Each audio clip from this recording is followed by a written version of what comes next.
Okay, so let's talk about Rafah and the invasion.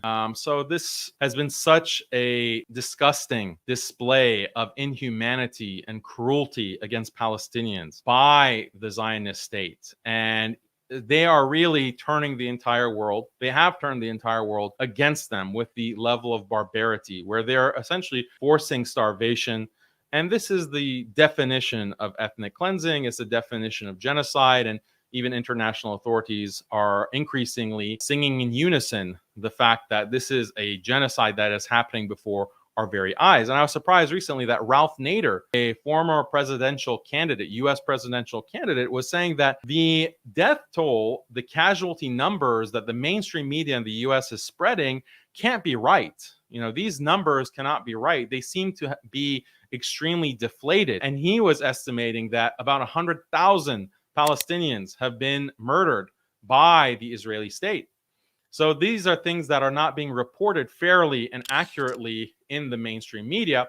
And that's why we have to cover a lot of this on social media, as long as they allow us to, of course, because at any time they can pull the plug. But how do we really understand the events that are happening and what will happen? What are the plans that the Zionists have? And this goes back to Greater Israel, the concept of Greater Israel. Greater Israel is something that is biblical. And this is why I don't agree when people say that, you know, the problem is really Zionism. Zionism is what is causing the genocide. Zionism is what is pushing apartheid, the persecution of Palestinian Muslims and Christians. It's Zionism. This is just a modernist movement. That might be true to a certain extent, but a lot of the ideas, the basic Zionist project is actually inspired by Judaism, traditional Judaism, and the Bible itself. And this is something that I've also discussed in debates. And we can read the biblical verse where we read in Genesis in the Hebrew Bible or the Old Testament. We read in chapter 15, verse 18, "On that day, the Lord made a covenant with Abram, saying, 'To your descendants I give this land, from the river of Egypt to the great river, the river Euphrates.'" So the land of Egypt, basically whatever is east of the Nile, all the way to the Euphrates, which is in Iraq. And that is Greater Israel. It includes a large part of Egypt, the Sinai. It includes the northern part of the Arabian Peninsula, most of Iraq, most of or all of Jordan, Syria, and Palestine, of course. So this is Greater Israel. It is a concept that is mentioned directly in the Bible. And there are other verses too that describe this land as the inheritance of the children of Israel, Bani Israel, basically. So this is where the whole Zionist project is deriving its significance, that it's the land of Palestine that has to be taken. Why? Because it's promised by God. And many Jews who are atheists will say that we don't believe in God, and they'll say it tongue in cheek. We don't believe in God, but we believe that he promised this land to us, meaning Israel. So this is the biblical basis for Zionism. Israel needs its attack dog. It needs its bulldog, which is who? Which is America. America is the one who has to take on these opponents and these enemies. So how can we really incite the US government to come in and fight these wars against our enemies like it did in the past, like it's been doing for the past 20 years with the so-called global war on terror? Well, you use different Zionist organizations in the US. You use the Israeli lobby to suppress the news, to suppress social media, create censorship, basically block the American public from really understanding what's going on in the region. You ban TikTok. You know, that's literally what has happened through Congress. They've banned TikTok. They're trying to. Why? Because it's very obvious why. Most of the views on TikTok are pro-Palestinian and anti-Israel. And this is very bad news, as the ADL, the Anti-Defamation League, which is a pro-genocide Islamophobic organization, saying that we have to ban TikTok. TikTok is a big problem because it's influencing an entire generation of youth to be pro-Palestine. So we have to get rid of TikTok. And so they're doing it. Twitter also, a lot of pressure on Twitter, X, to censor, to ban pro-Palestinian accounts or shadow ban them. And that's been taking place. So the whole purpose of that ultimately is to control the narrative, so you control what people in America think, so that they'll be more likely to support the US getting involved militarily in the region and basically fight these wars for Israel. So that's a big part of their plan. Then the next important step is to invade Rafah, which they've been engaging in for the past week, and they want to basically force the Palestinians in Rafah into Egypt.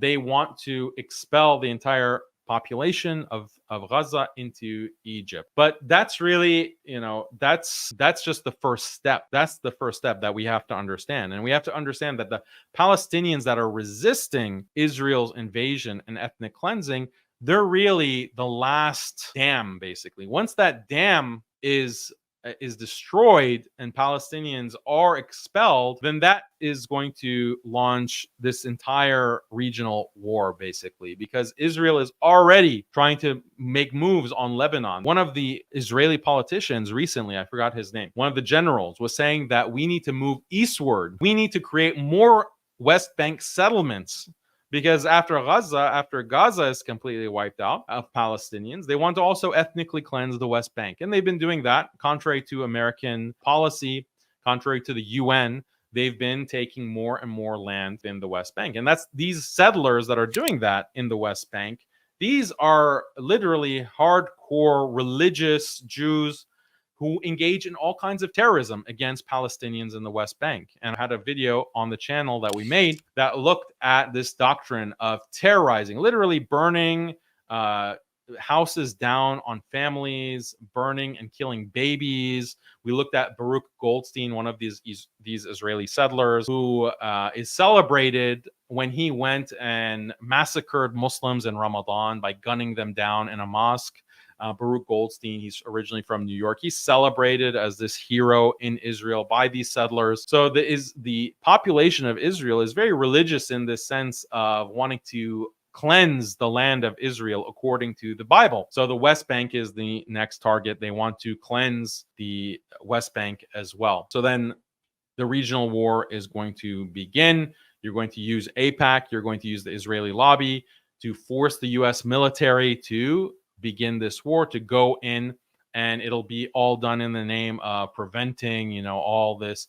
Oh, we have to take out Iran because Iran wants to wipe Israel off the map, and Iran wants to start a second Holocaust against us, so we have to fight against Iran. The U.S. has to get involved. This kind of narrative the seeds for this have been planted within American politics and media for decades. And it's really affected the older generations as well, the boomer generation, and they're going to be the ones who are most likely to support this kind of U.S. military involvement for more wars for Israel. So expel Palestinians from the West Bank, and eventually Israeli forces are going to occupy all of that territory. They're going to want to annex parts of Lebanon, eventually all of Lebanon. Golan Heights have already been annexed. They want to annex more of Syria and annex more of Iraq.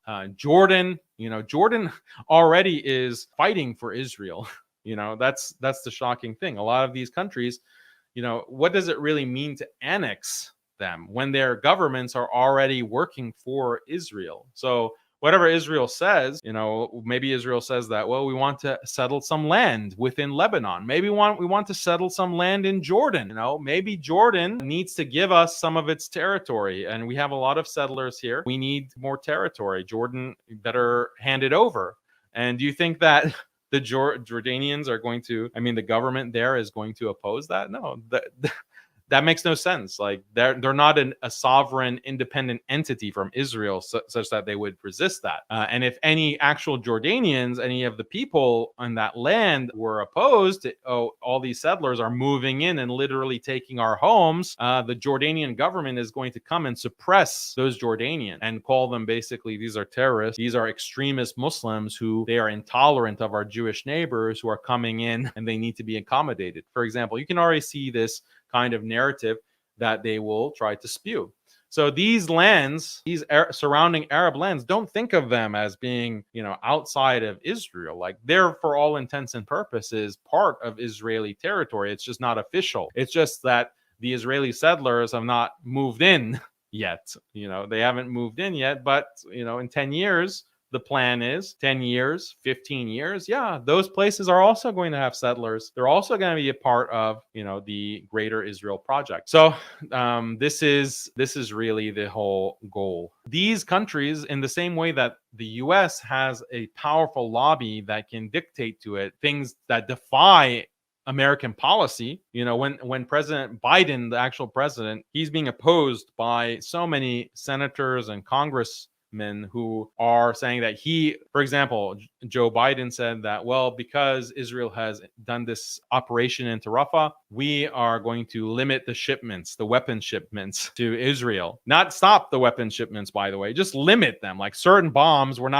not going to just give them for free. And he was immediately attacked. He was attacked viciously by senators and congressmen and all the mainstream media, basically. Joe Biden is Hamas. Joe Biden is really working for a second Holocaust, basically, because he's limiting the weapons that the IDF can use for free against Palestinian women and children. So even Joe Biden is not, the president of the United States is not powerful enough to say no to this country, this one country in the Middle East. So do you think like these Arab regimes are going to have the ability to say no? Like they're controlled, like their lobby, that's working on those countries is equally strong as the US lobby, and it's only going to get more and more strong. This is what the Abraham Accords were all about. The Abraham Accords were all about implanting this kind of Zionist influence in all of these countries in the Gulf and the Levant, and that's the whole purpose of it. Why do you want to exercise this control over these countries? Well, obviously it's for geopolitical, geostrategic reasons, but the ultimate goal is to colonize, it's to settle. The colonial project, this is what a lot of the leftists say. They criticize Israel as a neo-colonial project. It is a neo-colonial project, but there are nuances. It's religiously based. There is this belief in greater Israel from the Bible. Whereas the colonial project, like the European colonial project from the 18th century up until the 20th century, that was a European racial colonial project.